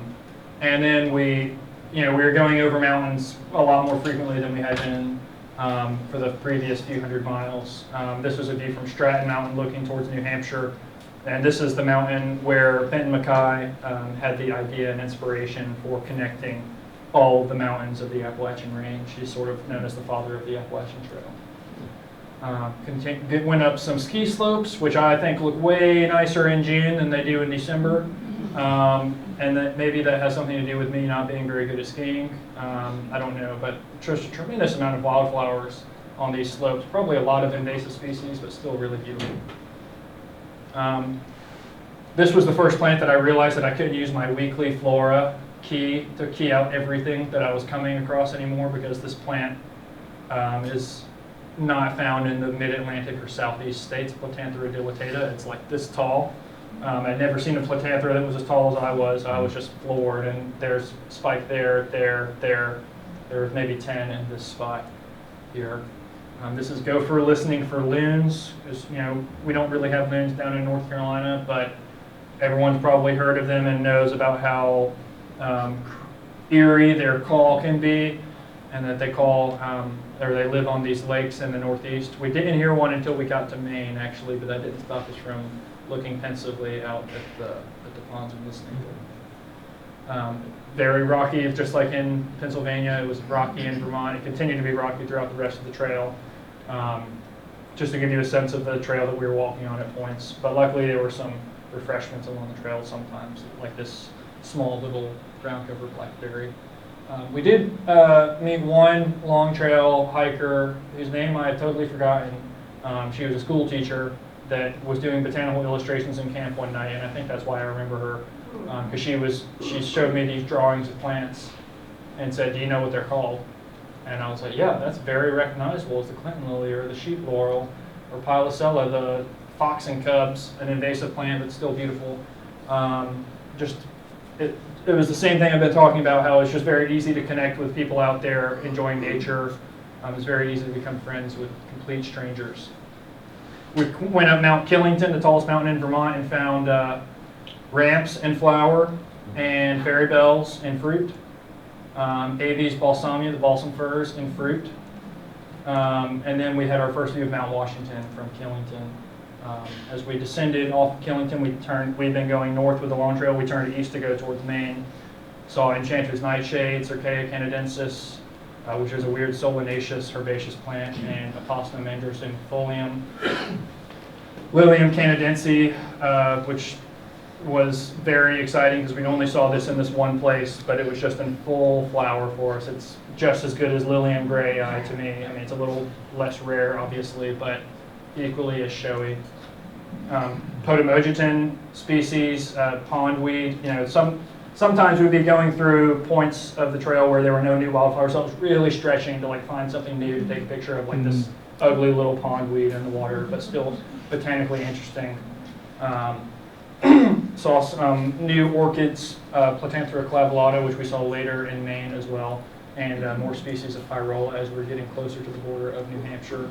The spotted St. John's wort and drop seed, Phryma leptostachya, which is in the same family as Mimulus, the monkey flower. This is a monotypic species, I think. This one befuddled me for weeks. And then ericaceous, herbaceous things. I remember reading about this plant in grad school, and I thought, man, if I ever see that, I'm going to freak out. And that's exactly what I did when I saw Hembree uniflora. It's like this tall, and it's impossible to get a great photo of it without tilting it back towards you because it looks down. But just imagine an ant's point of view, walking along the forest floor and seeing a flower like that at the base of a huge tree. And they always seem to grow right along the crown of trees. More orchids, Goodyear tessellata, which we would see in flower later. We passed a lady who would host hikers with a fridge full of beer and sodas and a grill on her porch. That she just happened to live right next to the trail, and she decided that she wanted to do something nice for hikers. And then we got to Vermont, crossed the bridge, and this car drove by us and stopped and turned around and came back, and they rolled their window down and they said, "Are y'all through hiking?" And we were like, "Yeah, we are." And they're like, "Do y'all want a beer?" And we were like, "Okay."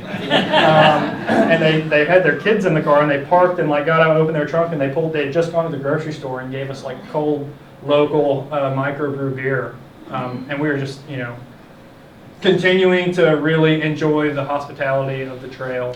There's a saying that that all the hikers would say: the trail provides fellowship, beer sometimes, wildflowers. I just continue to do so. So we got to Vermont, took about a week off to visit with my brother, sister-in-law, and their kids who lived there, and then we carried my brother on a week of hiking through the White Mountains and saw these two Platanthera grandifolia with these bizarre dinner plate size shaped leaves, and then Platanthera lacera, which has very cut petals. Started to see a lot of campanulas, which you don't really see very traditional large flowered campanulas in the southeast. We have Campanula divaricata and Americanum in western North Carolina, but they don't really look like your traditional campanula. We heard the White Mountains were steep, but we didn't know how steep. This doesn't really look this steep from this photo, but it's probably about a 45-degree angle, and you can imagine getting to the top of that and stepping on a wet spot and sliding all the way back down. It was kind of hairy, and it got much steeper than this. There was a lot of rivers that we were crossing throughout New Hampshire. We started to get into really northern species like Pinus resinosa, red pines that don't grow in North Carolina. But it was interesting because in our campsite you could look up, and just from the density of the canopy, you could tell which species were red pines and which were white pines, Pinus strobus, without having to look at the cones. And then, thank you, if you're still here, thank you for staying this long. You're a rock gardening club. I really hope I can keep their attention until I get to the alpine part of the trail, which is like 1,500 miles in. So it was really awesome to see these signs on the trails in the White Mountains saying, please keep off the fragile alpine vegetation. As you know, they're very slow growing, and footsteps, trampling is some of the biggest causes of their decline. So we were staying on the marked trail, but we were lucky because there was just wildflowers everywhere, including the Minuardia groenlandica and Vaccinium vitis idea, which is the lingonberry. That's a circumboreal vaccinium species. You used to be able to get lingonberry pancakes at IHOP. I don't know if you still can anymore. Pretty good. This is the top of the very first mountain, Mount Moosilauke in the Whites, where you gain about 3,000 foot elevation over 2 miles. That's pretty damn steep, let me tell you. And it's even worse going down the other side. This is sheer rock, and they've had to attach like wooden 6x6s cut in half, and just you see how muddy they are. Imagine slipping on one of those and falling. You're in for a bad ride. But it was exceptionally beautiful. We were following this waterfall all the way down Mount Moosilauke. Just really, really gorgeous. And we got to so the Whites sort of went like this. You go up a mountain and you come down a mountain. You go up a mountain and you come down a mountain. And the Smokies, you went up from Fontana, and then you got up and you were just sort of doing this the whole way. And then you went down at Davenport Gap, but the Whites were just like this. So we went up Moosilauke, down Moosilauke, and then up the Kinsman Ridges, which were some of the hardest parts of the entire trail. And in between the rocky ridges, there would be these like bogs with pitcher plants. It was really interesting. And from the top of the Kinsman Ridge, we saw Franconia Ridge, which is tied for me for best, most scenic part of the trail on the AT. We saw Dipensia laponica, which is related to Galax, and Solidago cutleri, the alpine goldenrod, as well as GM peckiae, which is an endangered species closely related to GM radiatum, which we saw on Roan Mountain. First, really identical, they just have a different distribution. This is us at the top of Mount Lafayette, looking back over the Franconia Ridge. This is the trail right here. This is probably 4 miles from there to here. It's just unbelievable. So like you're just above tree line for miles and miles in the White Mountains. It's unbelievable. And like look at the weather we had. Like so many people walk this and you just can't see anything. So we were so lucky in the Whites to have exceptional weather. We stayed at one of the huts in the White Mountains, which is basically just their version of shelters. Saw a lot of new Platanthera species, including this hybrid Platanthera keenanii, which is between grandiflora and lacera. And then got to the bottom of Franconia Ridge. And then actually I carried on with the rest of the hike to Maine solo because my brother had to go back to work, and then Gopher decided he needed to go home. The whites were taking it out of him and he was just ready to go home, and I didn't blame him, and I just soldiered on up to the Presidential Range. Mount Washington, the second tallest point on the trail, passed by the Lake of the Clouds. I was really looking for this rare potentilla species, Potentilla robinsiana, which has a rosette about this big, and when it's flowering, the rosette's like this big. It was the first species ever to be removed from the federally endangered species list. And it only grows on the Franconia Ridge and in the presidentials of New Hampshire, very limited distribution. But I couldn't find any, and I got there about 3 weeks after they were flowering. I was pretty disappointed. But regardless, I carried on. Once I got up to Mount Washington, no plants. There were only rocks, some lichen, not even grasses grew at the summit. But again, look at the weather that I had. It was just exceptional. Lots of people don't have any kinds of views from up here, but I had really, really great views. And then this was continuing on through the presidentials. This is Mount Jefferson, Mount Adams, and Mount Madison. Very strenuous hiking. And there were no white blazes up here, so you just had to follow the cairns. But it was interesting because from the top of Mount Washington, there's trails going in all different directions, and they're all marked with identical cairns. So you just had to like sort of look at some through hikers that you knew and follow them and hope that they knew what they were doing. I didn't get too lost. I did find some interesting plants, Verachin viridae, which I've shown a few times. I didn't expect to find it growing like right here, basically, or as actually right here. There was sort of a seat. It was still rocky, but I was expecting this. I'd seen it in like moist woodlands, but it was growing right up in the rocky presidentials. And then also this endangered species of Nablus or Pratissima rattlesnake root, Nablus budii. I got to the bottom of the presidentials, passed over a lake where I saw it covered in Utricularia bladderworts, although I didn't get a very good photo of the whole thing. And then I went back, so we've gone up Moose Lock, up Kinsman, up over Franconia, and up over the presidentials. That's about 3,000 foot up and down every time. And now I'm going to the Wildcats, where you go up over the Wildcats and then down into Carter Notch, and then up over the Carters and then down, and you're through the Whites. So that's about 60 miles and probably 30,000 foot of elevation change over a week. It was extremely strenuous, but so beautiful. At the bottom of Carter Notch, there is this lake right here that was just covered in spatterdock, Newfar. And then up in the Carters, I got my macro lens out and took this picture of the juncus. I don't know if anyone has ever looked closely at a juncus flower, but they're really, really ornate. And then Linnea borealis, one of my favorite plants, named after Carl Linnaeus, named after himself. Kind of interesting. Then I saw this unusual species of Monotropa, Hypophytis, or Hypophytis monotropa. I think this species is about to be split into several more species because the species that grow down in the southeast, I'll show photos later, are very different than the ones that are in the northeast. Interesting carex species in the high elevation bogs, Carex magellanica. I would cultivate that. That's exceptionally beautiful. And then the bog cranberry, Vaccinium oxycoccus. As I was leaving the Whites, I saw Goodyear tessellata, which I showed the foliage of earlier in flower, and also the summer flowering coral root, Corolla rhizomaculata. So I was out of New Hampshire, about to enter Maine, passed through a bog, saw more Platanthera clavellata and the white Rhynchospora alba, which is sort of closely related to our white top sedge, Rhynchospora colorata. Not quite as showy, in my opinion, but still pretty interesting. And then I saw some sundews that were doing this curious phenomenon. They were flowering, so they had their stalks of flowers, but then they were also producing new foliage along their flower stalks. And this is called false viviparity. Any horticulture students care to tell me what viviparity means? No? Okay. I can't remember either.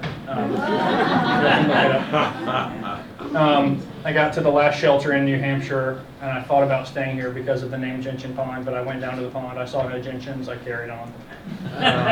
To Mount Success, the last mountain in New Hampshire, where I saw a very interesting Rubus chamaemoris with orange fruits, circumboreal species, and then I got to Maine, the last state. Maine was by far the most scenic and difficult, not very botanically diverse compared to the southeast, but very strenuous. Oh no.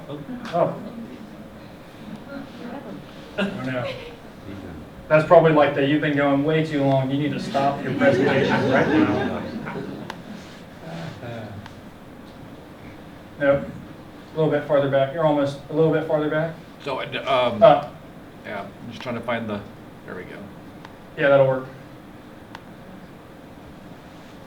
More? More, As in, more, higher up. Oh, too far. Nope, nope, right there, right there. Yeah, that would do. Sorry. Also sorry, I know it's lunchtime. We got there. This is better than lunch. I'm glad you think so. I know. Your shoes were always getting wet. What did you do? There was like mud. I mean, you'd hike like 20 miles a day, you'd probably run into some mud somewhere. I don't mean outside. I mean when it was raining and when you were going through a river. Oh, you just had wet shoes. There's not a whole lot you can do. I mean, eventually I had sandals. I don't think this is going to work, Chris. But you just changed your socks like they told soldiers in Vietnam. Change your socks like 3 or 4 times a day. Wear sandals if you could. But can you go from there? try it. No. Can you hit present? That's what we did earlier and it was still loading. Oh, Okay, there we we'll go. just go from here. Skip ahead a few 100 miles or so to the Saddleback Mountains. It's all the same in Maine, pretty much. It's more of this number, except it's not like this. It's like this, which is nice and smooth. So Saddleback Mountains, one of the tough mountain ranges in Maine, but one of the most scenic. This is probably the most commonly posted photo of the Appalachian Trail that I've seen, except for Maccabee's Knob. Extremely gorgeous. A lot more of those like rocky elevations along interspersed with like bogs where the cotton grass would grow. Started to see a lot of fruits like Clintonia borealis, which I'd seen in flower earlier, and Ribes lacustre. I have not talked about trail logs, but in every shelter there's usually a journal where you could write like Peach was here, can't wait to get to the next town, I really need a hamburger. And they're usually just like a spiral bound notebook, but this one was interesting. Other places you'll go, I hope everyone's read this book, either to themselves or like to their kids or grandkids. It was really amazing to see this book and like see everyone talk about how inspiring it was to see this as a shelter log. Everyone was saying, wow, this is the best shelter log that I've seen so far. Just a lot of scenery in Maine. It was beautiful and so remote. There, like often before we got to Maine, maybe before we got to Vermont, you could hear traffic, sounds of civilization and stuff. But once you got to Maine, it wasn't like that anymore. So a lot of different Asteraceae that I was unfamiliar with. Pearly everlasting was very common. We saw the white turtlehead Chelone glabra, waterfalls, and so I got to the Kennebec River, which is the only part of the trail that the Appalachian Trail Conservancy recommends not fording the water, but waiting for the official canoe ferry to cross. And so I woke up this morning and I had 26 miles to do before 2 o'clock, and I pretty much ran the whole time. When in my sandals. I think I broke my pinky toe that day by smushing it against the rock because it still hurts. And I got there at 1:58 and the ferry closed at 2, and I got down to the water and I didn't see anyone, no canoes, and I was really upset and I was really about to think about swimming myself and my 40-pound pack across the river, but then finally I saw a canoe coming across to rescue me, which was excellent. A lot of interesting ericaceous things. I think I've said interesting ericaceous things about 100 times during this presentation. But it's just an awesome family, and it has things like this weird Gaultheria snowberries, which taste like toothpaste. They're about the size of a Tic Tac, and in Maine they were super, super common. I saw Pontidaria cordata pickerelweed, not an uncommon plant, but I just never saw it until I got to Maine. In all the water that I was crossing, as well as a Nymphea, which I was finally able to get close enough to take a photo of. A lot of water crossings happened. I won't get into the details, but if you stand too long without moving in water in Maine, you'll get leeches on your feet, and that's the end of that story. I don't really want to repeat it. It just wasn't a good time. So I got to Monson, which is the last town of the Appalachian Trail before the 100-mile wilderness, and Katahdin.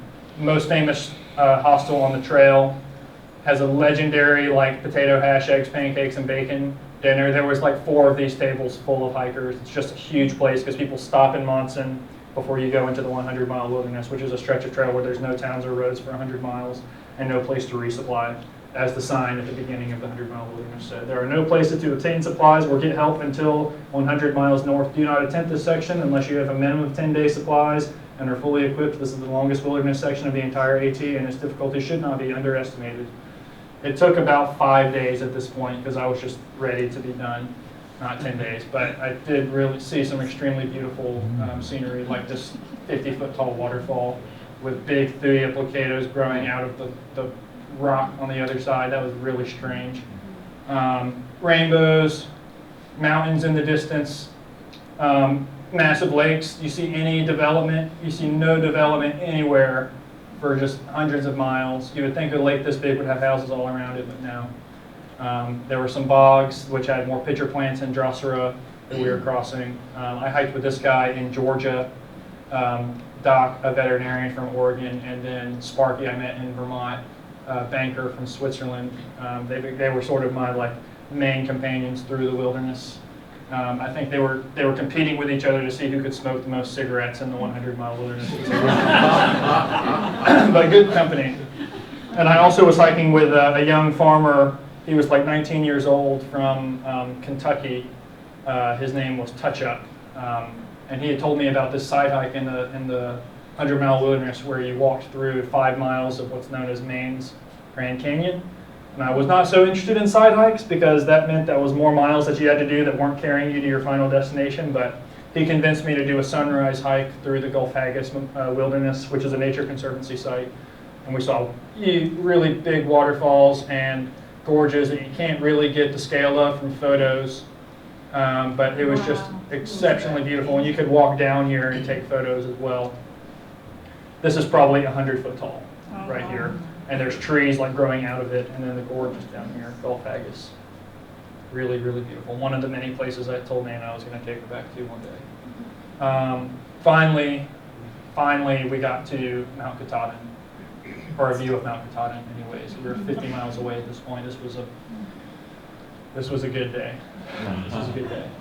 Continued to go through the wilderness with some nice sunsets, saw a lot of Joe Pye weed, saw some interesting floral diversity on a beach at a place called Antlers Campsite, including this Hypericum relative, pink flowering Hypericum relative, this tiny little ranunculus, this different type of Spiranthes, a Pigonia, which you can find in the mountains and also the coastal plain of North Carolina.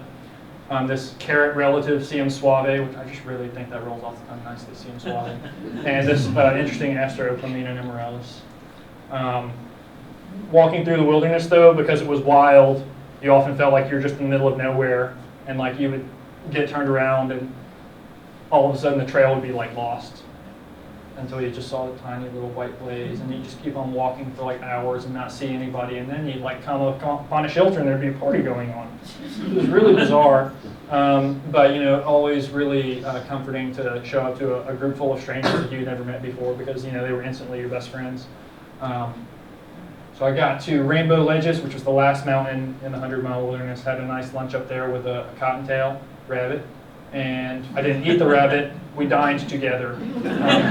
He was eating blueberries and I was eating ramen noodles. And also he was eating foliage actually of the Rubus repens dalabarda or Rubus dalabarda. An interesting rubus. The leaves look more like a violet, but it's a rubus if you believe Alan Weekly. Going into Baxter State Park, which is where Mount Katahdin is, we found Possinum androsamifolium, and I think this is pretty attractive personally. I know there's a lot of like fungal disease going on here, but I just thought it was quite a nice effect. The Soudenhunk stream coming off of Katahdin was really, I just loved to drink the water that I knew was coming off the mountain that I'd been hiking towards for months and months and months. And Gopher came back to summit Katahdin with me. So we took the Hunt Trail up to Baxter Peak. It was about a 6-mile hike from Katahdin Stream Campground. Up a very, very, very steep climb, very rocky, until you got to the plateau. And of course we were seeing plants along the way, including Betula cordifolia, which is an alpine species of birch, a lot of grasses, a lot of diapensia, like we had seen in the White Mountains, a lot of similar plants. This was the first time that we could see the sign that has the end of the end of the trail, or that signifies the end of the trail. We've been seeing photos of it in hiker yearbooks at every hostel we had stayed at, and I think Gopher's just kind of struck right there because the sign's right there, and we know that we're so close to the end of our trail. And then we just walked up there and took our picture, and then took our celebratory picture, and then we were like, well, now what? You know? That's just another mountain. I mean, it's a tall mountain, yeah, but it just happens to be the end. But it was really exceptional. So we decided we could go along. We had to get down from Katahdin, so we decided we could either take the Knife's Edge, which is like a sheer drop in both directions. But we had seen like 6-year-olds coming off this thing, like hiking up. And it's not like a trail, it's like this. Except it's like this narrow. So we decided we'd go back the way we came, or like a slightly different way, but definitely not down the Knife's Edge. Did see some plants, some high elevation, Carex, Bigelowii, and Juncus, or Oreojuncus trifidus, or Juncus sesquitosus, and this weird salix that was sort of just like a ground creeper. There's a lot of alpine willows that grow in boreal parts of the world. And that was the end of our northbound 1,750 miles of the hike, but we did skip that 400 miles in the middle. And I have more plants to show. But I can be done because it's an hour and a half since I've been talking. So.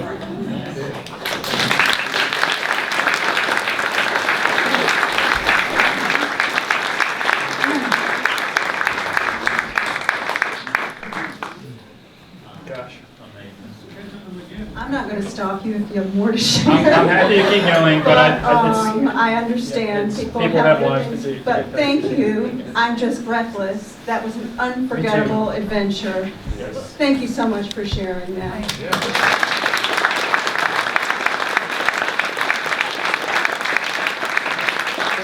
Does anyone have any questions? What's next? I don't know. I have a full-time job now. But, you know, millennials don't like to stay at any job for very long. So maybe I'll save up enough. Don't tell my boss this. Don't tell my boss this. Sorry? Yeah, I was going to make a comment. Anybody that's interested in the hike, you might want to look at Bill Bryson's Walk in the Woods. Yeah, you should. Yeah, Bill Bryson did write probably the most well-known book about the Appalachian Trail. Very humorous. Yeah, way funnier than I am. And he didn't hike the whole trail, but I think you get a really good sense of what the trail is about from like what the people are like, what it's like going into towns, how it is to prepare for the trail. That is a really good book. Yes. So did you drink river water the whole trip? I drank river water the whole trip that was filtered through a 0.1 micron filter, like a nylon filter. It's called a Sawyer squeeze. You pretty much just fill up your water bottle and you screw on this filter. It's not like the old pump filters and it's not iodine tablets. You just screw on this filter and you squeeze the water through a filter and then it pretty much gets everything. And 99% of everyone on the trail was using that brand of water filter. You can buy them for $20. Sawyer actually made their filter to give clean water to third world countries because they're not so great if they freeze after you use them. Sawyer, Sawyer, the Sawyer squeeze, Sawyer filter. What was the capacity? 100,000 gallons? A million gallons per filter? Basically, Like a quart bottle or? oh, the filter itself, I mean, it's just, the filter is about, the size of a dry erase marker. And you can filter as much water as you'd like through it. I mean, you can attach like a 100-gallon tank of water if you have the right fitting to this filter and squeeze it through, and then you've got 100 gallons of clear water on the other side. I did run into some people that had been drinking water from the stream without filtering it, and they'd made it all the way to Maine. Definitely don't recommend doing that, but some people were just really old-fashioned. Yes? When's the book come out? You're not the first person to ask me. I'll let you know. You said you were nice and fragrant. What did you do about clothes? You didn't carry 6 months of clothes? No, I carried one set of hiking clothes and one set of sleeping clothes. So that's 2 pairs of socks, 2 pairs of underwear, 2 shirts, 1 pair of pants, 1 pair of shorts, rain gear. You pretty much just were fragrant the whole time. But I did show a couple of hostels that we would stay at where you could do your laundry, but in reality, it's not a 7-month hike. It's 7 months of like 4 or 5 day hikes. So you're going from like town to town to town to town. And every time you go into town, you're smelling pretty awful, but you can just wash your clothes. And like every hostel would usually have like a big drawer of loaner clothes that you could like wear, just like ridiculous looking pajamas or something like that while your clothes were washing. Yes? Did you encounter any wild animals that could hurt you? Yeah, I've got pictures of them in the next section. The rabbit could have hurt me, maybe. So like bears, lions. yeah, so I did not see, I never saw a single lion or mountain lion or bobcat. I saw 3 bears. Moose? I didn't technically see a moose, although I was like 30 feet behind a moose because I could hear someone walking ahead of me when I was in New Hampshire. And I was like walking along thinking, oh, I'm coming up on a hiker. And then I saw like these footprints and I'm like, wow, I think that's a moose ahead of me. And then I heard a huge crash through the woods. And that same thing happened twice, but I didn't actually see them. That would have been terrifying. Moose are so way more dangerous than bears. Yeah. What camera did you carry? Google Pixel 3. Just your phone? Just my phone, yep, and I regret it. I wish I would have carried a camera. It would have been worth the wait. I mean, the photos are good, but they could be better. Yes. Peach? Yeah. Yeah, so I'm from, Bluegrass and Sunshine, the husband and wife couple, they gave me that name at Hawk Mountain Shelter. You remember Gopher? Halo started singing this song by the President of the United States of America called Peaches. And I started singing along to it. And I had just walked a lady down to a car to get picked up that had come out to do that through hike and realized that it wasn't for her. And I'd been hiking with her all day, and I was like, I don't think you're going to make it to the car by yourself. I better walk with you. So I walked with her, came back, and they were like, wow, that was such a nice thing to do. You're so nice. And you're fuzzy on the outside, sweet on the inside. Just, you're Peach. And I was like, okay. I thought I would maybe be Thoreau or something like that, but Peach. So. Yes?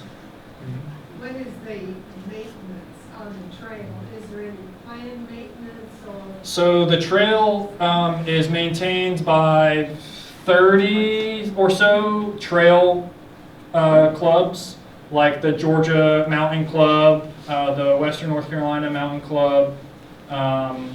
Basically, like each state has one or more hiking clubs that do volunteer work and do trail maintenance. There's like 100,000 or I don't know, 10,000, 50,000 hours worth of volunteer hours put into trail maintenance every year. I mean, the trail is, everyone that has hiked the trail, if they're still in the area, I think that they would really find it difficult to not want to give back to the trail. And so many people stick close to the trail after they finish.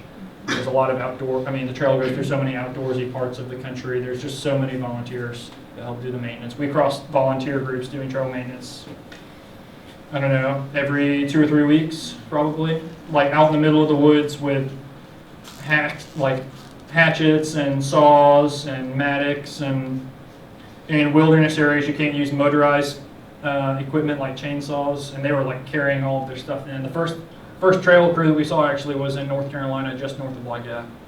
So, yes. Why did you choose to start in February? I mean, most people start in March or April.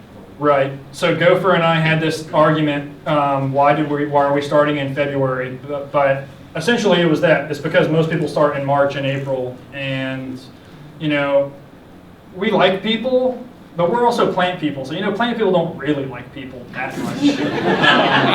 And we had heard about the bubble, which is 100 people will decide to start on March 1st. 100 people decide to start on April 1st. And like every day of March, 30 people are getting on the trail. Every day in April, 30 people are getting on the trail. And if you were to start with that group of people, you would get to a campsite, the first shelter, and there'd be like 50 people at the campsite. And that was, we've done backpacking, and that was not the experience that we were looking for. So we started about 2 weeks earlier, just to sort of get ahead of the bubble, knowing that a lot of them would drop out and sort of hikers would spread out at their different rates. Although, yeah, after 150 miles and I'd only seen like one Houstonia and one cardamine flower, I was like, Gopher, why did we start in February? But it turned out perfectly, so I would recommend an early start. You finished when? We started February 18th and finished September 20th, and we took about 6 weeks off in the interim. Did 2 northbound sections and then the southbound section, which is the bonus content for people that have a lot of patience and can stay. But also, I'm happy to send this to Chris, and maybe he can distribute it to people. I mean, I labeled all the plants, so I'm happy to share this presentation.